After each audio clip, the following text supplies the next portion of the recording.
London was a furnace in July. Inside the Savoy's grand ballroom, crystal chandeliers dripped light like a silver river, their brilliance bathing the cavernous hall in a light as stark as day. The air floated with the crisp sweetness of champagne and the mingled scents of top-tier perfumes. Silks rustled and glasses clinked. A symphony played for a gathering of nearly all of London's high society and power brokers. This was the engagement party for the union of the Croft and Thorne families. The Crofts were one of London's true, century-old dynasties, their foundations running deep. The Thornes, by contrast, were a commercial empire risen in recent decades, their wealth immense. This union was hailed as the city's most significant merger of titans of the year. The absolute center of attention. Frank Croft moved through the guests with a practiced ease, a flute of champagne in hand. He wore a perfectly tailored bespoke suit from Tom Ford that accentuated his tall, slender frame. At 24, he had shed the last of his boyishness. His features settled into a handsome and effortless composure. A polite, detached smile played on his lips, and his every move was as elegant as a textbook example. He seemed born to be the king of such occasions. Not far away, in a quiet alcove, his fiancée, Isabelle Thorne, was encircled by a flock of debutantes. She wore a pure white, floor-sweeping Vera Wang gown. Her black hair swept into an exquisite chignon that revealed the swan-like grace of her neck. She was beautiful as a rose meticulously cultivated in a greenhouse. Only in the depths of her lovely almond eyes, a trace of rootless anxiety was hidden. "Isabelle, you're so incredibly fortunate, marrying Frank," one girl said with envy. "You two grew up together. It's practically a real-life fairy tale." Isabelle managed a faint smile, her fingertips unconsciously clenching the fabric of her gown. "Not a fairy tale?" Perhaps it looked that way to everyone. She and Frank, from nursery to university, had been nearly inseparable. He was the golden boy, she was the tycoon's princess. A perfect match of family status, childhood sweethearts. Everyone thought they were a match made in heaven. She, too, had once thought so, until Liam appeared. That boy, tenacious and silent as a weed, who had revealed a fiery soul only to her, had given her the first taste of something called forbidden and rebellious. The master of ceremonies had already taken the stage, announcing in a voice brimming with enthusiasm that the engagement ceremony was about to begin. And now, with the warmest round of applause, let us welcome our prince and princess of the evening, Mr. Frank Croft and Miss Isabelle Thorne, to the stage. Frank smiled and extended his hand to Isabelle, palm up, a flawless gentleman's invitation. Isabelle took a deep breath, suppressing the roiling emotions in her heart, and placed her cool fingertips into his warm, broad palm. Frank's fingers closed around hers naturally, holding her steady. That familiar warmth, which should have been her safest harbor, felt somehow searing at this moment. They walked onto the stage side by side, a handsome couple, a perfect pair, drawing waves of admiration and applause from below. Their parents, Arthur and Eleanor Croft, and Richard and Helen Thorne, all wore beaming smiles, sitting at the head table, watching the young couple with deep satisfaction. And now, we invite Mr. Frank Croft to place this ring, a symbol of eternity, on the finger of his beautiful fiancée. The MC's voice was full of infectious energy. Frank retrieved a stunning diamond ring, designed by an international master, from its velvet box. The brilliant diamond refracted the light, creating a dazzling spectacle. He knelt on one knee, looking up at Isabelle, his deep eyes for the first time clearly reflecting her image, carrying a hint of imperceptible tenderness. Just as his fingertips were about to touch hers, bang, the ballroom's heavy double doors were thrown open with brutal force from the outside, the massive sound startling the entire hall into an instantaneous silence. Every head turned in unison towards the entrance. That a young man stood there, thin and disheveled, wearing a cheap, ill-fitting suit. That was clearly not his own, washed so many times it had faded. His chest heaved violently, his fringe plastered to his forehead with sweat, but his eyes were shockingly bright, fixed unwaveringly on Isabelle on the stage, filled with a desperate, reckless obsession. It was Liam Murphy. He had actually come. The color drained from Isabelle's face in an instant. Her body began to tremble uncontrollably. The guests below, at first stunned, soon began to whisper amongst themselves. Who on earth is that? He just barges in dressed like that. Looks like he's here to cause a scene. My God, to disrupt the Croft Thorne engagement? Does he have a death wish? At the head table, the parents' faces had turned from shock to ashen fury. Arthur Croft's eyes narrowed instantly, and he gave a subtle signal to a nearby bodyguard. However, before the bodyguard could move, Frank had already slowly risen to his feet on the stage. He didn't turn around, didn't even spare the intruder a glance, but simply brought his gaze back to Isabelle's pale face. He still held the ring out, his voice so calm it betrayed no emotion, yet it carried an invisible, oppressive weight. Isabelle, tell me, who is he? Frank's voice was not loud, but in the pin-drop silence of the ballroom, it reached every ear. It was the dead quiet before a glacier calves, calm on the surface, with a furious current raging beneath. Isabelle's lips parted, but she couldn't utter a single word. Her gaze drifted past Frank's shoulder, meeting Liam's across the room. Liam stared back, his eyes filled with anxiety, pleading, and the madness of an all-or-nothing gamble. Ignoring the scornful and scrutinizing looks from all sides, he seemed to summon all his strength and shouted towards the stage. Isabelle, come with me. That shout was like a boulder dropped into a tranquil lake, sending shockwaves through the crowd. Whoa! The room below erupted. Everyone now understood. This wasn't some accident, but a meticulously planned drama of a lover snatching the bride. Except the players were a prince from the clouds and an insignificant poor boy from the mud. Richard Thorne shot up from his chair, trembling with rage, pointing a shaking finger at Liam, his lips quivering, too furious to speak. Isabelle. Liam didn't back down. Instead, he started walking towards the stage, step by step, his voice trembling with emotion but ringing out with exceptional clarity. I know you're not willing. This isn't the life you want. You told me you hated these fake, commercial unions, that what you wanted was real love. With every word he spoke, Isabelle's face grew a shade paler. She had complained about these things to him. Those were her moments of respite during university society activities, a temporary escape from the halo of her family name, where she had confided her true feelings to this younger student, the only one who made her feel at ease. But she never imagined that these private whispers would be so crudely, so publicly, laid bare before all of London's high society. Isabelle, look at them. Liam threw his arms wide, gesturing at the shocked, sneering, and amused faces in the audience. They don't understand you at all. Only I do. I understand the starry skies in your paintings, the loneliness in your poetry. We are the ones who belong to the same world. I would give up anything for you. I don't care how they see me. I only care about you. Isabelle, come with me. Let's go to a place where no one knows us and start over. His declaration was filled with idealistic passion and a sense of tragedy. To others, it might have sounded like the naive ravings of a fool, but every word struck a chord in Isabelle's heart, a heart that yearned for romance and freedom. She was deeply moved by his courage, this willingness to risk everything for love. She looked at him, and tears finally broke free, blurring her vision that on one side was family duty, a bond of over 20 years, and the perfect, unimpeachable fiancé before her, Frank Croft on the other, what she believed to be true love, a grand, passionate affair that could conquer all class barriers. Frank had not looked at Liam once from beginning to end. His cold gaze was locked on Isabelle's face, as if watching a ridiculous, silent play. He slowly withdrew the hand holding the diamond ring, the movement as slow as a cinematic close-up. Then, he finally spoke, his voice even calmer than before, yet laced with a chilling finality. Isabelle, you decide. He didn't question, didn't rage, just calmly stated a fact, placing the choice entirely in her hands. In that moment, every eye in the room was on her. Her mind was a battlefield. She saw her father's apoplectic face, her mother's pleading tears, and she saw the last vestiges of warmth vanishing from Frank's deep, fathomless eyes. But when her gaze met Liam's again, that moth-to-a-flame impulse ultimately won out over reason. She wrenched her hand from Frank's grasp.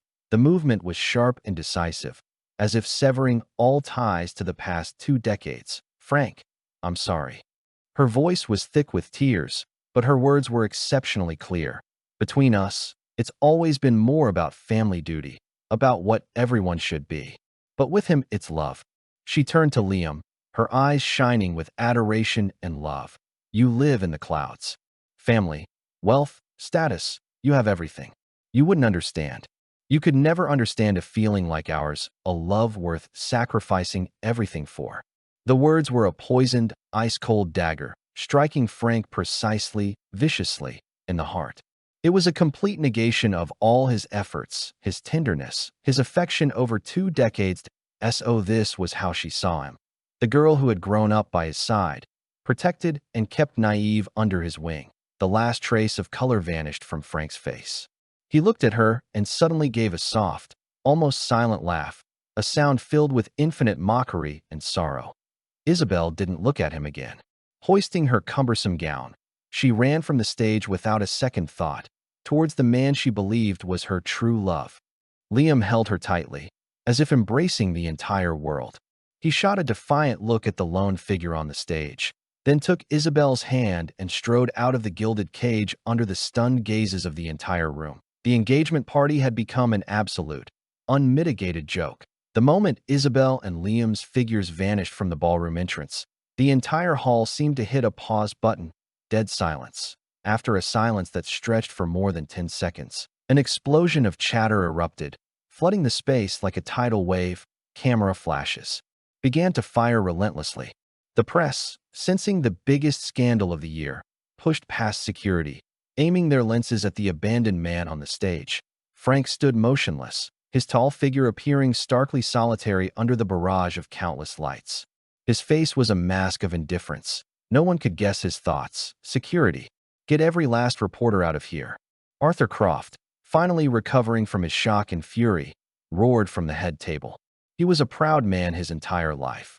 When had he ever suffered such public humiliation? Richard Thorne was so apoplectic he clutched his chest, nearly collapsing on the spot, supported only by his wife Helen's frantic efforts. The scene descended into chaos. Yet Frank remained the calm eye of the storm, terrifyingly serene. He walked off the stage and went directly to his parents, his voice low and steady. Father, mother, let's go home.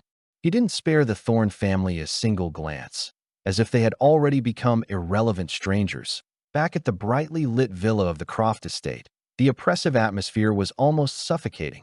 Arthur could no longer contain his fury. He seized a priceless antique vase from the living room and smashed it violently on the floor, the sound sharp and explosive. The audacity, the absolute audacity. Who do the Thornes think they are? Their company only survives because of the interests we've funneled to them. Without the engagement, what right did they have to even associate with the Croft family? Frank, Eleanor said, her voice choked as she held her son's hand. Don't take it to heart. That girl has no fortune. She was never worthy of you. Frank managed a smile that was more painful than a grimace. Mother, I'm fine. How could he be fine? A 20-year relationship, the bride he had considered his since childhood, had run off with a penniless nobody in front of the entire world, leaving him with the parting shot. You don't understand love.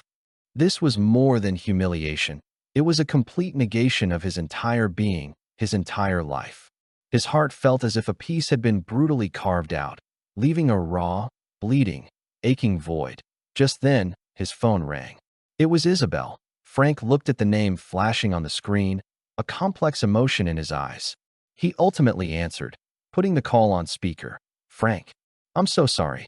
I know I made you look terrible today. Isabelle's tearful voice came from the other end.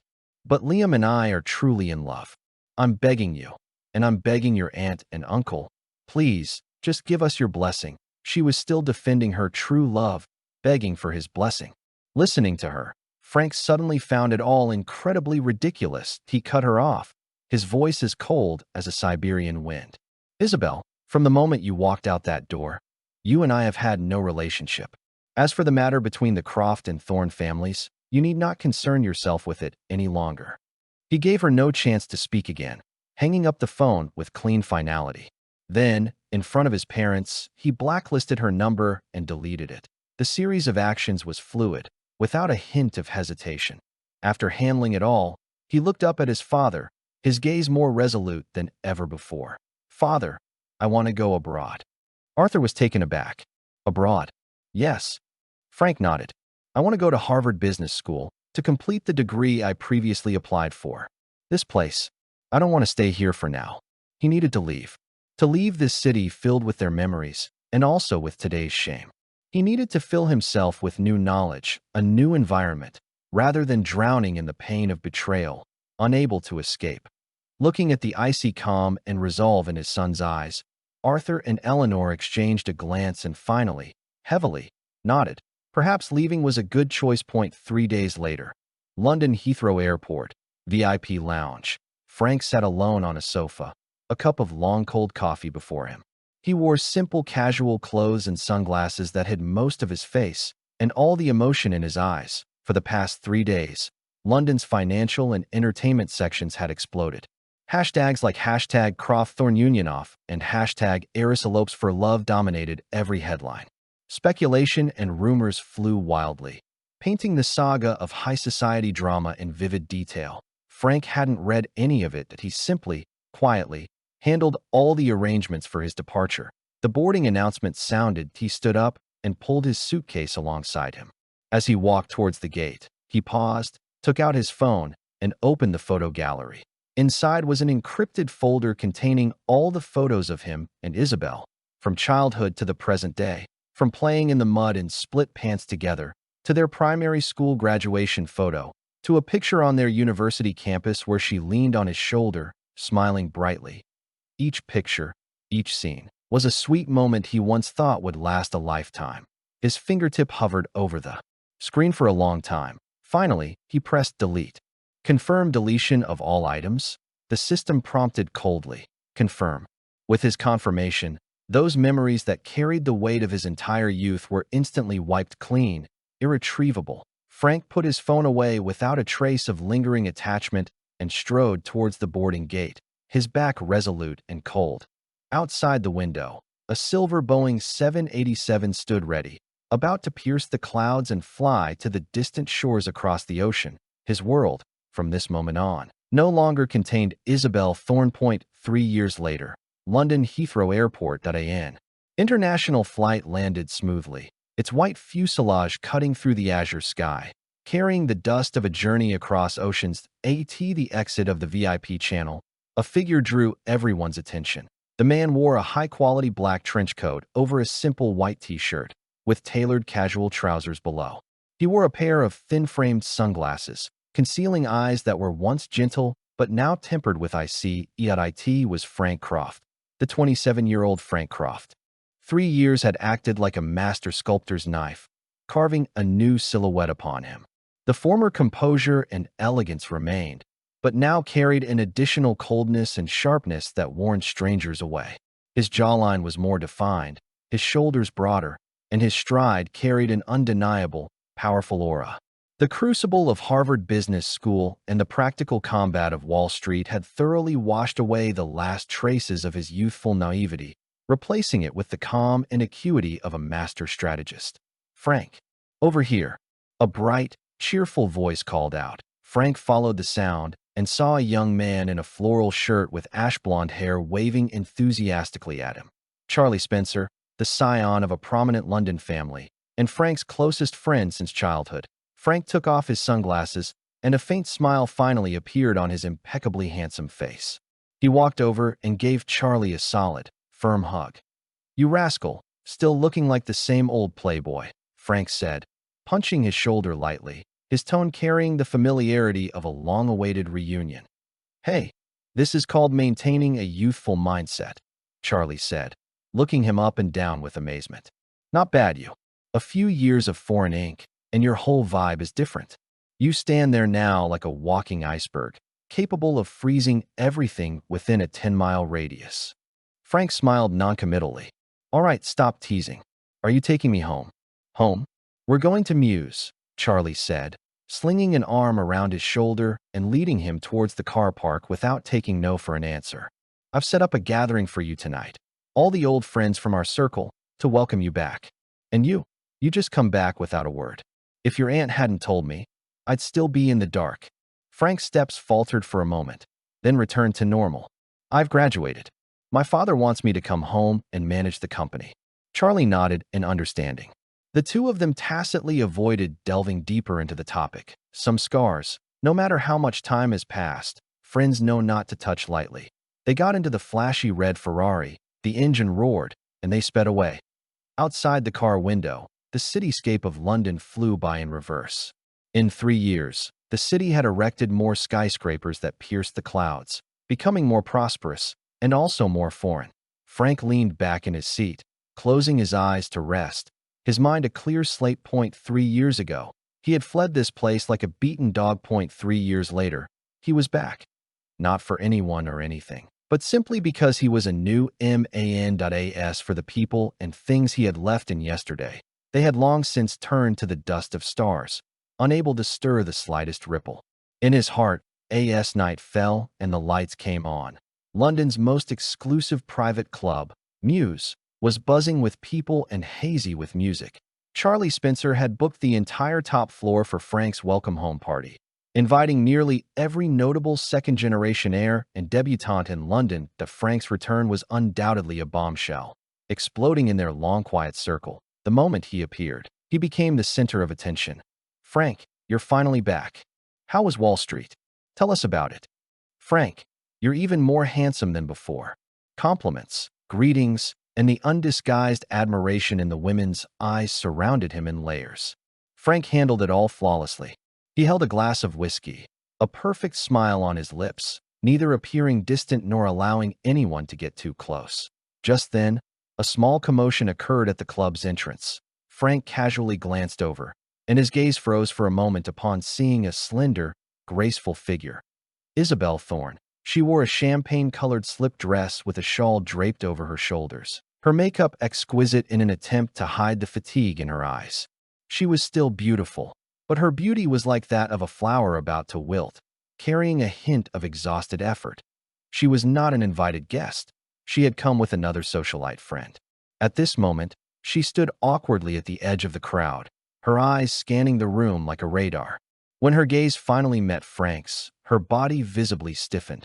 The entire world seemed to hit a mute button in that instant. The surrounding noise seemed to fade away, leaving only the two of them, staring at each other across a chasm of 3 years. Frank's eyes were calm, as placid as a deep, cold pool, showing no shock, no resentment, not even a ripple.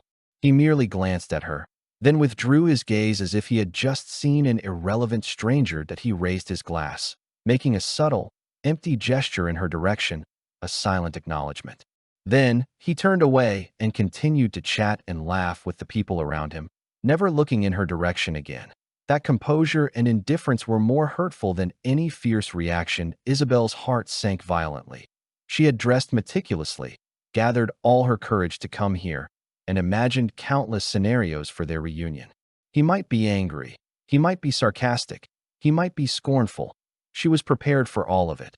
She had never expected this complete and utter disregard. Could it be that in his eyes, she was truly nothing anymore? Her friend beside her nudged her arm and whispered, "Isabelle, that's Frank Croft. His presence is so intense. Are you all right?" Isabelle clenched her evening bag, her nails digging deep into the leather, but she forced a smile that was more painful than a grimace. I'm fine."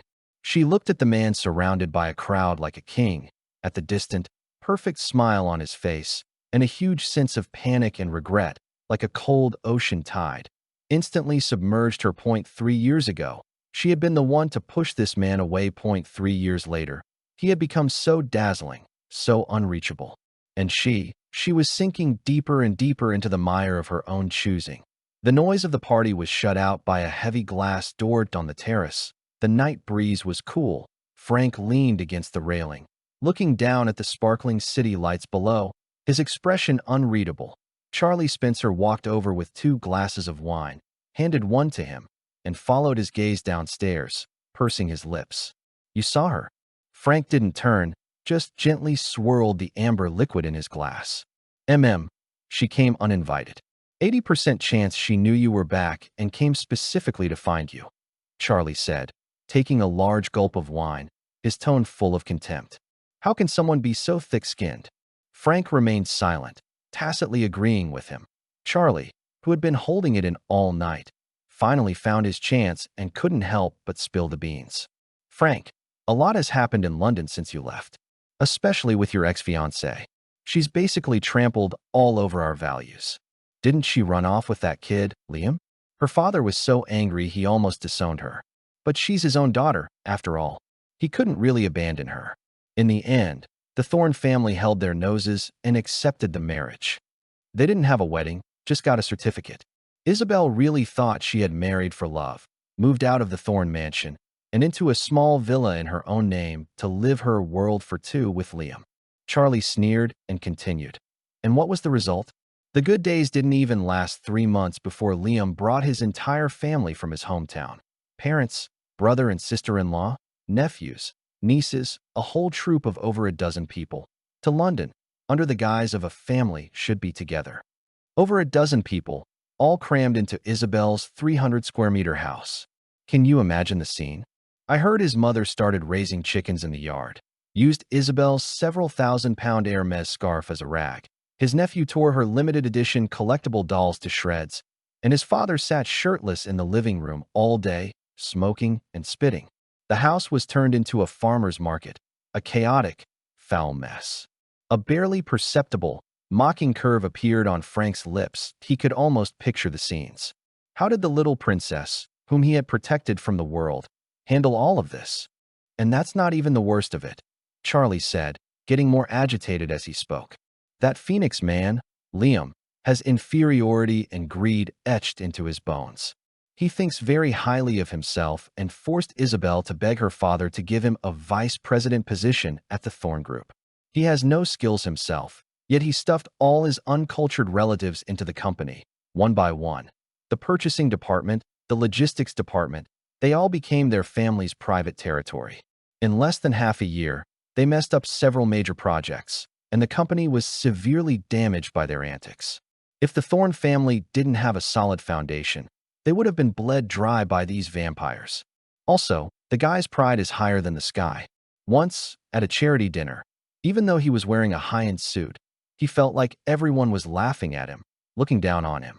When someone bid on a painting, he had to raise the price, ended up winning it but couldn't afford it, and then threw a tantrum on the spot, claiming that we rich people were ganging up on him. That time, Isabelle completely lost all face. Charlie finished his story in one breath, letting out a long sigh. He looked at Frank. Isn't it hilarious? She gave up a golden goose like you for that piece of trash, and even said, you don't understand love. Now look, the love she wanted has turned her into a ghost of her former self. The night breeze blew, carrying a chill. Frank finished the last sip of wine in his glass, his Adam's apple moving, his expression still calm that he felt no pleasure in her misfortune, nor any sympathy. His heart was a desolate, frozen plain. That was her own choice, he said faintly, his voice scattered by the wind. It has nothing to do with me. He placed the empty glass on the railing and turned to walk back into the noisy party. Yes, it had nothing to do with him anymore. Whether Isabelle's fairy tale was shattered or fulfilled, whether her life was a mess of chicken feathers or a tapestry of brocade, it was all just a boring, turned page in the story of his life. After the welcome party, Frank officially took up his post as executive vice president at the Croft Group headquarters. His decisive style and the sharp insight honed on Wall Street quickly stirred up a storm within the group. Upon taking office, he cut several long-term loss-making projects that had been kept alive by personal connections and promoted several capable but suppressed young talents. His series of actions were swift, precise, and ruthless, making the old-timers who were waiting to see him fail tremble and revitalizing the entire group's atmosphere. Frank was as busy as a spinning top, seemingly having completely forgotten the small incident at the party. However, Isabelle could not be as calm as he was at Frank's indifferent, almost dismissive attitude at the party was like a thorn deeply embedded in her heart. The panic and regret were infinitely magnified by her daily, mundane struggles. She began to suffer from insomnia, spending whole nights reminiscing about the past. She remembered when she was a child, scared to tears by a neighbor's big dog. It was Frank who stood in front of her, using his small body to drive the dog away. She remembered in middle school, when she was doubled over in bed with menstrual cramps. It was Frank who brought her a steaming hot cup of brown sugar ginger tea that he had brewed himself. She remembered in university, when she casually mentioned wanting to see a certain artist's exhibition, Frank would silently arrange everything and fly with her to another city. Those things she had once taken for granted, even found somewhat annoying, now, in retrospect, were the gentle affections she only learned to cherish after losing them. The more she thought, the more her heart ached, and the stronger her resentment towards Liam grew. Finally, one afternoon, after Liam had stormed out following another big fight over a work mistake, Isabelle made a decision. With a trembling hand, she found the number she knew by heart in her contacts. Although Frank had long since blacklisted her, she had managed to get his new number through various channels after he returned to the country. The moment she dialed the number, her heart pounded so fast it felt like it would leap out of her chest. "Hello?" A cool, professional female voice answered. "Good afternoon. This is the office of the vice president of the Croft Group. This is May, the executive assistant. May I ask who is calling?" It wasn't him. A feeling that was a mixture of disappointment and relief washed over Isabelle. She cleared her throat, trying to make her voice sound as natural as possible. "Hello, I'm looking for Frank Croft. I'm his friend, Isabelle Thorne." "Miss Thorne." May's tone paused for a moment.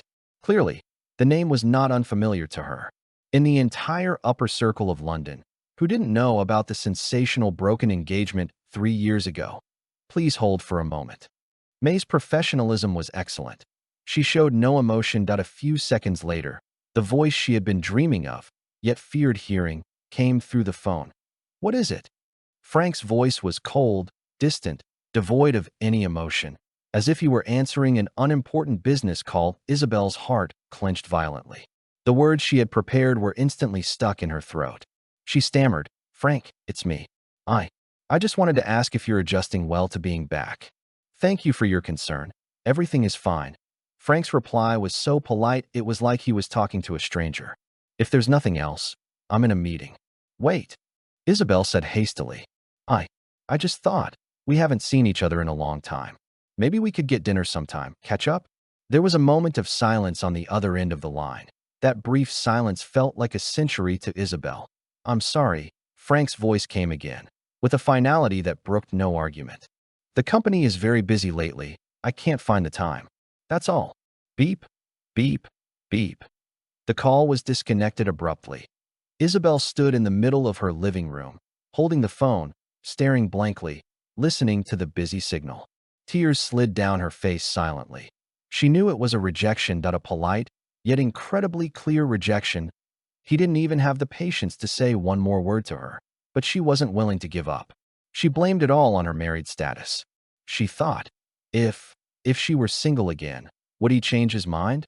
Once this thought took root, it wrapped around her heart like a crazed vine. Frank's rejection did not make Isabelle give up. Instead, it ignited her desperate resolve. She began to frequently create all sorts of chance encounters. At the coffee shop Frank frequented, the restaurant downstairs from his company, even the gym where he worked out, Isabelle's figure would always coincidentally appear.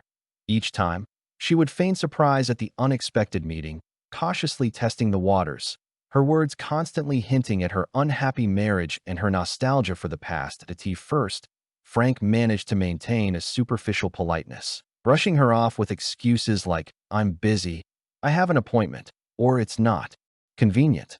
But as it happened more and more, his patience gradually wore thin. He found it incredibly annoying that it was like an old piece of clothing you had long since thrown away, yet it kept appearing before you, reminding you that it once belonged to you.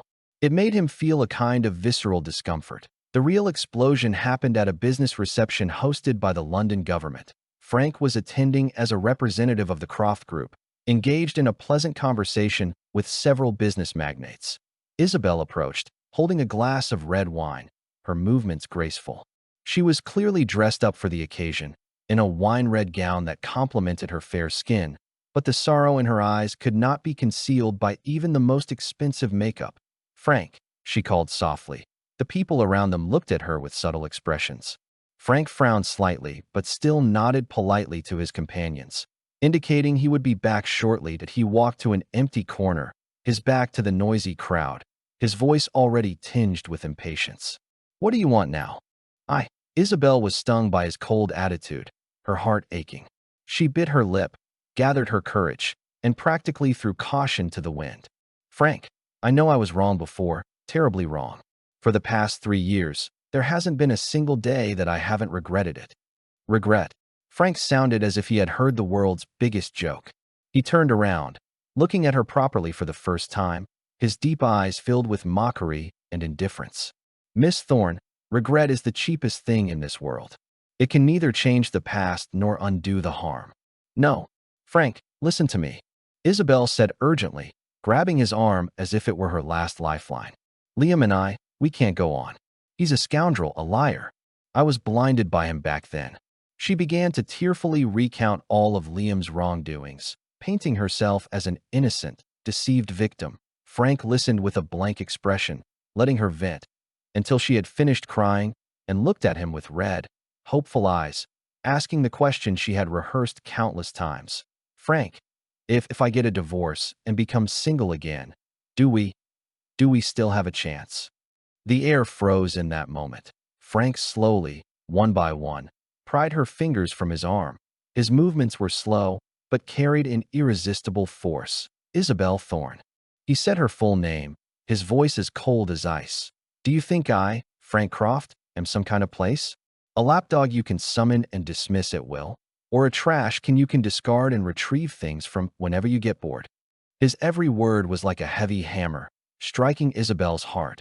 Let me tell you, he said, stepping closer, his tall figure casting a shadow over her, creating an immense sense of pressure.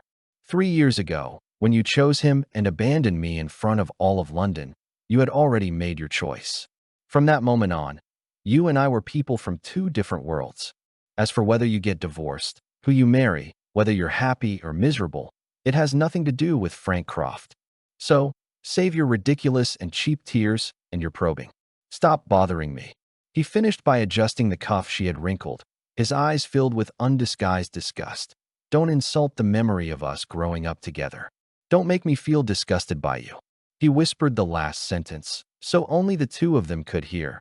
But it was more humiliating and devastating to Isabelle than any loud slap. She stood there, frozen, her body cold, watching as Frank turned away decisively and walked back into the brilliant light that belonged to him. Without a single look back to Frank's ice-cold word, disgusted, completely shattered Isabelle's last shred of illusion. Humiliation, anger, unwillingness, all sorts of emotions intertwined, finally turning into a monstrous hatred for Liam. She blamed all her shame and failure on this man. She went home, and for the first time, she didn't cry or make a scene. Instead, she calmly, word by word, proposed a divorce to Liam. Liam was stunned at first, then flew into a rage. He had long grown accustomed to Isabelle's weakness and compromises, accustomed to leaning on the Thorne family tree for his own benefit. How could he possibly give all that up so easily? Divorce. Isabelle Thorne, don't even think about it. I'm telling you, without my approval, you'll never get rid of me in this lifetime. A protracted, ugly divorce battle began. The process was more dramatic and embarrassing than anyone could have imagined, quickly becoming the biggest joke in London's high society circles. Isabelle wanted a quick resolution, willing to give up a portion of her assets just to get out as soon as possible. But Liam was like a greedy, insatiable wolf. He made an outrageous demand, not only wanting to take half of Isabelle's premarital assets, but also demanding a huge sum of emotional distress compensation from the Thorne Group. The Thorne family, naturally, refused, and so Liam completely tore off his high-minded mask, revealing his most shameless and ugly face. He began to leak stories to various gossip media outlets, tearfully accusing the Thorne family of being rich and cruel, saying they looked down on him, their son-in-law from the countryside, made things difficult for him in every way, and even prevented him from seeing his own wife. He portrayed himself as a tragic hero fighting against class oppression, and the Thorne family as cold-blooded capitalists.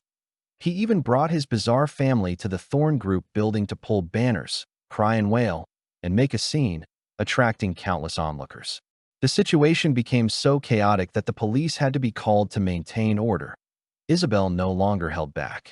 She submitted evidence to the court, including accounts of how Liam had placed his relatives in the company, causing huge losses, and recordings of his verbal abuse and psychological manipulation during their marriage. They had completely torn each other apart, exposing their most bookend side to the media and the public. The once revered fairy tale love that Isabelle had cherished, the love that broke through all worldly barriers, had now become a farce filled with money, schemes, and betrayal. The divorce case dragged on for a full 3 months. Finally, after the Thorne family paid a considerable price, the court granted the divorce. The day she received the divorce decree, Isabelle locked herself in her room and cried her heart out. She had lost completely. She had not only lost her love and her money, but also the dignity she had once been so proud of. And Frank, from beginning to end, was like an outsider. He went about his work, meetings, and workouts as usual. Occasionally, he would hear snippets of the drama from Charlie, and would just smile without comment. It was as if the two people causing a citywide scandal really had nothing to do with him. The calmer he was, the more detached he remained, the more it highlighted how ridiculous and foolish Isabelle's choice had been. After the divorce, Isabelle fell into a deep depression for a long time. She sold the house filled with unbearable memories and moved back to the Thorne family home. But Richard Thorne, due to the company's losses and the complete loss of face, never gave her a kind look. The atmosphere in the house was oppressive and cold. In this environment, Isabelle's longing for Frank grew even more intense. She couldn't help but think, if she hadn't made that mistake, she would now be happily standing by his side as Mrs. Croft, enjoying the envy and blessings of everyone. She had destroyed everything with her own hands. This thought gnawed at her heart like a venomous snake. One late autumn rainy night, Isabelle drank half a bottle of red wine alone. The alcohol numbed her nerves and magnified her regret and unwillingness to accept her fate. The crazy idea surged into her mind. She had to find him, one last time, and beg for his forgiveness in person. She grabbed her car keys, not even bothering to change out of her loungewear, and rushed out into the pouring rain. The rain blurred her windshield and her vision. She drove on memory, all the way to a high-end apartment building in the city center where Frank lived. This was a place he had bought for himself after returning to the country, with excellent privacy. She got out of the car, letting the cold rain pour over her, washing away the liquid on her face that was impossible to distinguish between rain and tears.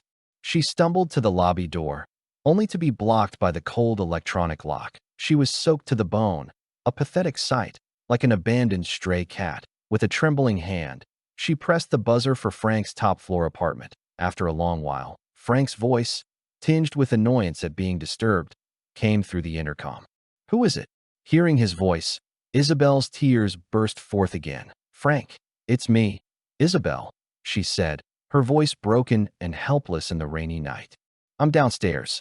Can you let me in? I beg you. I'll just say a few words, and then I'll leave." The other end of the intercom fell into a long silence. Just as Isabelle thought he would hang up directly, his voice came again, colder than the rain outside. "Say what you have to say here. Frank, I know I was wrong. I really know I was wrong." Isabelle cried hysterically into the intercom. "I regret it. I regret it every single day. Please forgive me, okay? Please, just give me one more chance. Let's start over, okay?" She threw away her last shred of dignity, begging humbly. The sound of the rain, the wind, and her crying intertwined. From the intercom, Frank suddenly let out a very soft laugh. The laugh was full of endless mockery. "Isabelle, do you know?" His voice came through the static, clear and cruel. "3 years ago, when you walked out of the engagement party with that man, you had already given me your answer with your actions. And my answer was set the moment I boarded that plane to America. We were over long ago. When you were smug about your ridiculous love, when you and your true love were causing a citywide scandal, in the 3 years that I was a joke to you, it was already completely over. So stop acting. Your tears, your regret, they're worthless to me." He paused, then delivered the final blow with the most resolute and merciless tone, drawing a final line under their entanglement. "Go back. Let's pretend we never knew each other." Click. The intercom was disconnected.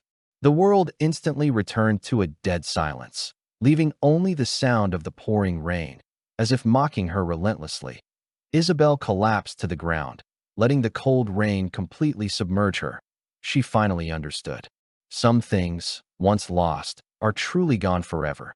After the decisive rainy night, the name Isabelle Thorne, along with that unbearable past, seemed to evaporate completely from Frank Croft's world. He poured all his energy into the reform and expansion of the Croft Group. In 1 year, under his leadership, the Croft Group successfully opened up the new energy market. Its stock price soared, and it solidified its unshakable leading position in London. The name Frank Croft was no longer just a synonym for the Croft family's son, but a revered symbol in the business world. He was cold, decisive, with a sharp eye and a firm hand, widely recognized in the industry as the most difficult negotiating opponent. One afternoon, in the top-floor conference room of the Croft Group, the atmosphere was so serious it was almost a final negotiation for this Stardust project, a 100 billion level new energy cooperation project, was underway. The other party in the cooperation was the Reed family from Manchester. The Reed family was also a family with a deep heritage, low-key in their actions, but their strength was not to be underestimated. This cooperation was crucial for the future strategic layout of both parties. At the head of the long conference table, Frank leaned back leisurely in his chair, his fingertips tapping unconsciously on the tabletop. His face was calm, but his eyes were as sharp as a falcon's, scrutinizing the negotiating team opposite him. Regarding the terms of technology patent sharing, we believe that the 70% controlling stake proposed by the Reed family is too high. Frank's voice was not loud, but it carried an authority that brooked no argument. The Croft Group has invested its core R&D team and preliminary market resources. The most we can accept is 60%. The person in charge on the Reed family's side, a man in his late 40s, wiped the sweat from his forehead, looking troubled. Mr. Croft, this is already the biggest concession we can make. Just as the two sides were at a stalemate, the conference room door was gently pushed open and a woman walked in. She wore a well-tailored white suit, her long hair neatly tied back, revealing a smooth, full forehead. She wore minimal makeup, just a touch of lipstick, but her temperament was exceptionally outstanding. It was a kind of calm, intellectual, and powerful confidence that radiated from within. She walked up to the Reed family's person in charge, leaned over and whispered a few words, then straightened up, her calm gaze meeting Frank's at the head of the table. Mr. Croft, hello? Her voice was crisp and pleasant, like a clear spring in a mountain stream. I am the general manager of this project for the Reed family, Evelyn Reed. Frank's gaze lingered on her face for a moment. This woman was stunningly beautiful, but unlike Isabelle's delicate beauty that needed careful protection, her beauty had an edge and intelligence, like a sheathed sword, seemingly gentle but actually sharp. Miss Reed, Frank nodded slightly in acknowledgement, his tone still cold. It seems we still have disagreements on the core issues. Evelyn smiled slightly, not intimidated by his aura. She calmly walked to her seat, opened the laptop in front of her, and turned the screen towards him. Mr. Croft, perhaps you should take a look at this first. On the screen was a data analysis report so detailed it was astonishing. From market prospects, risk assessment, to profit growth curve predictions for the next 3 years, every piece of data was precise and powerful, the logic seamless. Regarding the controlling stake, Evelyn began, her speech unhurried and her logic clear. The reason the Reed family insists on 70% is not out of greed, but based on the absolute market barrier of our Prism core technology for the next 10 years. This report has a detailed analysis. This technology is enough to support this Stardust project and sacrifice all competitors from the very beginning. I believe this premium is worth it. She didn't argue, just presented the facts and data. However, she changed the subject, pushing up the rimless glasses on her nose. Considering the advantages of the Croft Group in channels and local resources, we are not without room for negotiation. Her slender fingers tapped a few times on the keyboard, and a new proposal appeared on the screen. We can sign a gambling agreement. If the project's net profit fails to reach 150% of the expected value within 2 years, the Reed family is willing to transfer 5% of the shares to the Croft Group for free. If it exceeds 200%, we hope to receive an additional 3% in the subsequent dividends. Mr. Croft, do you think this proposal, rather than simply haggling over the numbers of the controlling stake, can better reflect the sincerity of our cooperation? The entire conference room was silent. Everyone was stunned by Evelyn's smooth and fluid operation. She not only perfectly explained her side's position, but also proposed a highly constructive new plan that deeply tied the interests of both parties. Frank looked at her, and for the first time, a real sense of appreciation flashed in his calm, deep eyes. This woman was not only well-prepared, but her agility of mind and breadth of vision far surpassed all the opponents he had ever met. That he was silent. For a moment, his long fingers stopping their tapping. "Good," he said, his thin lips parting to utter a single word. "We'll do as Miss Reed says." A tug-of-war that had lasted for weeks, the core disagreement between the two sides, was settled within 10 minutes of her appearance. The meeting ended, and the two sides shook hands. What remained would be a battle between a group of professional managers and lawyers. When Evelyn's cool hand touched Frank's broad palm, their eyes met. He saw the calm smile in her eyes, and she saw the appreciation of a worthy opponent revealed after the tip of his iceberg had melted. After this Stardust project was officially launched, Frank and Evelyn's interactions became more frequent. They became the highest decision-makers of this huge project, needing to face countless technical challenges and market challenges together. At first, the employees of the Croft group were all worried for their Mr. Croft.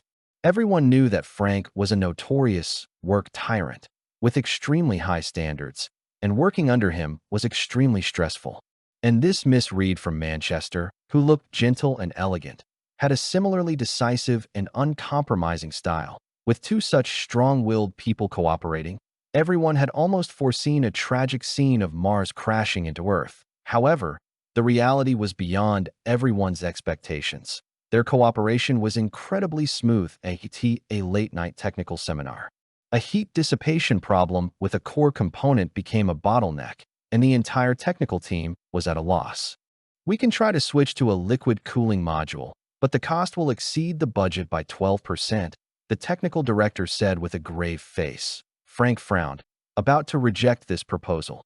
"Perhaps we can think about it differently." Evelyn, who had been listening silently, suddenly spoke up. "We don't need to replace the entire module. We just need to optimize the structure of the heat dissipation pipes. I have a preliminary structural model here that uses the capillary pump principle to increase heat dissipation efficiency by 15% without increasing the cost too much."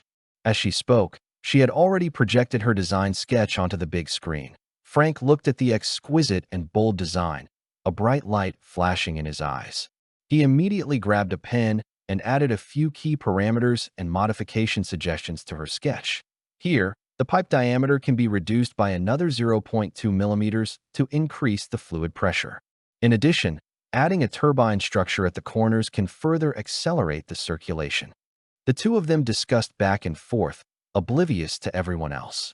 Their minds were operating at high speed on the same channel, and they could understand each other with just a look or a gesture. The technical team, which had been shrouded in gloom, was completely dumbfounded by the scene before them. This wasn't a client and a supplier. It was more like long-lost soulmates. Another time, a key supplier for the project was suddenly exposed for an environmental scandal. Its company's stock price plummeted, and it faced a bankruptcy crisis, directly threatening the supply chain security of the Stardust project. The news came in the middle of the night. Within half an hour, Frank and Evelyn both appeared in the company's emergency meeting room. "I've already had the legal department draft a backup contract and screen 3 alternative suppliers. Their information is here," Frank said, pushing a stack of documents towards her. "Very good," Evelyn said, taking the documents without even looking at them and pulling another document out of her briefcase. "This is my background check and risk assessment of these 3 suppliers. Company A is the best, but its production capacity is not enough to completely replace them. I suggest we immediately activate Plan B, split the orders, and negotiate with both A and C companies at the same time to ensure the supply chain is secure. In addition, I have already had the public relations team prepare a statement. We must announce our response plan to the market before the stock market opens today to stabilize investor confidence." Her reaction speed and the thoroughness of her thinking were in perfect harmony with Frank's. The two of them looked at each other, and both saw in the other's eyes that familiar calm and confidence of being in control that in the days they fought side by side. Frank had more than once compared Evelyn with the Isabelle in his memory. Isabelle was like a daughter that needed protection. She would look at him with admiration, relying on him to solve all her problems. With her, he felt a sense of satisfaction from being needed. And Evelyn, she was an oak tree standing shoulder to shoulder with him. She didn't need his protection, but she could weather the storm with him. She wouldn't look at him with admiration, but with an equal, appreciative gaze. With her, he felt an unprecedented, exhilarating pleasure. It was the feeling of meeting a worthy opponent, a capable general. His heart, which had been frozen for 3 years, unknowingly began to show a crack in this day after day of tacit understanding and resonance. The project progressed exceptionally smoothly under the strong alliance of the 2.3 months later. In order to secure a huge order from Europe, Frank and Evelyn flew to Paris together. After 3 days and 2 nights of intense negotiations, they successfully broke through the competition and won this key order that would determine the industry position of the Stardust project for the next 5 years. On the night the signing ceremony ended, to celebrate, the two booked a table at the Michelin-starred restaurant on the top floor of the hotel.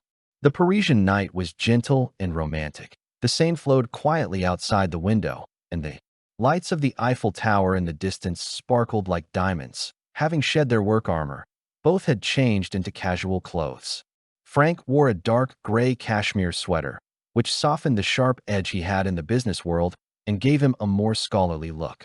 Evelyn wore a simple black dress, her long hair draped over her shoulders, looking particularly gentle and moving in the soft light. "To our first international victory," Evelyn said, raising her glass of red wine, a genuine smile on her lips. "A pleasure to work with you," Frank said, clinking his glass with hers, the sound of the glasses colliding crisp and clear. This was the first time they had sat opposite each other so relaxed, outside of work. The conversation naturally shifted from work to life. "I didn't expect Mr. Croft to be so knowledgeable about red wine," Evelyn said, taking a sip of wine, surprised to find that the bottle of Burgundy Frank had ordered was from her favorite region and vintage. Frank smiled. "I learned it from a professor when I was studying in the US. He said that only by knowing how to taste wine can one better taste life." "Then it seems your taste in life is quite good," Evelyn teased. "Not really," Frank said, his gaze turning to the night view outside the window, his eyes momentarily distant. "It's just that, after taking some wrong turns, you learn to appreciate what's worth cherishing." Evelyn, being exceptionally intelligent, naturally understood the meaning behind his words. She didn't press, but changed the subject. "I heard you got your degree from Harvard Business School in just 2 years, is that right?" Why did you work so hard?" she asked curiously. Frank was silent for a moment, then picked up his wine glass and gently swirled it, watching the red liquid create beautiful arcs on the glass wall. "Because at the time, I was in a hurry to prove something," he said with a self-deprecating smile. "I wanted to prove to others, and to myself, that I could be just fine without anyone." His tone was calm, but Evelyn caught a hint of imperceptible sadness and determination in it. She suddenly felt a pang of sympathy for the man before her. The outside world only saw his strength and coldness, but no one knew that beneath that hard armor, there were also bleeding wounds. "And have you proved it now?" she asked softly. Frank looked up, his gaze falling on her concerned face. Under the light, her eyes were like 2 clear springs, capable of reflecting the deepest emotions in a person's heart. He suddenly felt that the past he thought he had long since buried seemed less difficult to talk about under the gaze of such eyes. "I have," he said, looking at her seriously. "But I also discovered that the proof itself is actually meaningless. The person you ultimately have to reconcile with is not others, but yourself." Evelyn smiled, a genuine smile from the heart. "Frank Croft," she said, calling him by his full name for the first time, her tone full of admiration. "I find that you are much more interesting than I imagined." In that moment, looking at her bright smile and hearing her clear voice, Frank's heart felt as if it had been gently struck by something that a long-lost, unfamiliar, yet incredibly clear emotion quietly sprouted from the deepest part of his heart.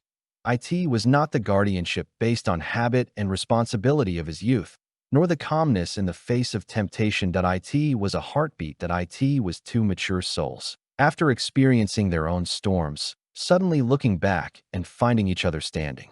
Right there, their light equal, their frequency in tune. The second half of the meal became somewhat subtle. After dinner, the two walked side by side along the Seine. The evening breeze gently blew, lifting a few strands of Evelyn's hair. Frank naturally reached out and tucked the stray hair behind her ear. His fingertips inadvertently touched her cool earlobe, and both of them were startled. "We're going back tomorrow," Frank said, breaking the silence. "Yes, back to a pile of endless work," Evelyn smiled. "Then before we go back," Frank stopped, turned around, and looked at her seriously. "I wonder if I have the honor of inviting Miss Reed to visit the Louvre, putting aside our work identities?"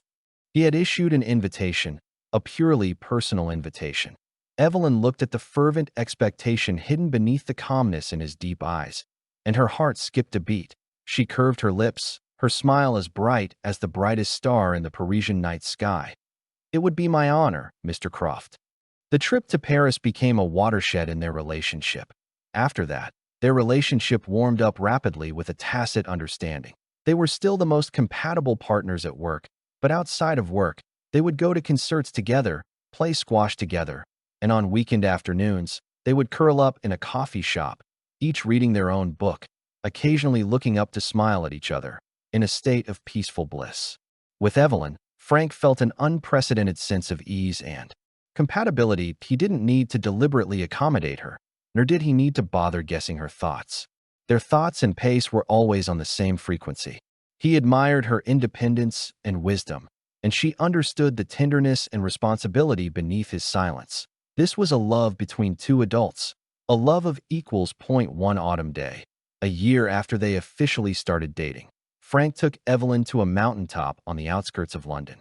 This was the best place near London to see the stars. The night sky was exceptionally clear that night, the Milky Way like a ribbon, the stars shining brightly. They spread a blanket on the grassy mountaintop and snuggled together. "Evelyn," Frank suddenly said, his voice particularly serious in the quiet night, "do you know why I brought you here? Because the stars are beautiful?"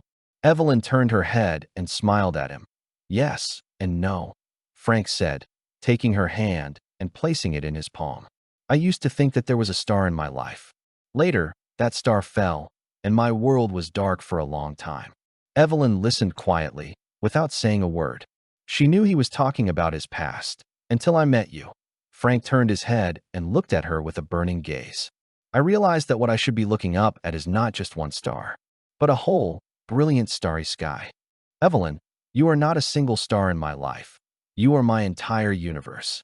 You made me understand that a good relationship is not one person looking up to and protecting another, but two independent planets, attracting each other, illuminating each other, and jointly forming a broader world." As he spoke, he took a velvet box out of his pocket and knelt on one knee in front of the surprised Evelyn. "Miss Evelyn Reed," he said, looking up at her, his eyes filled with unprecedented tenderness and determination. "Are you willing to spend the rest of your life with me, to become the eternal center of my universe?" Inside the box was not a pigeon egg-sized giant diamond, but a uniquely designed ring. The main stone was a deep sapphire, like the night sky, surrounded by small diamonds, like stars, low-key and elegant. Just like Evelyn herself, Evelyn's eyes instantly turned red. She had never imagined that this man, who seemed cold and ruthless to outsiders, would propose to her in such a romantic and profound way. She smiled, shed tears, and then nodded vigorously. "I do."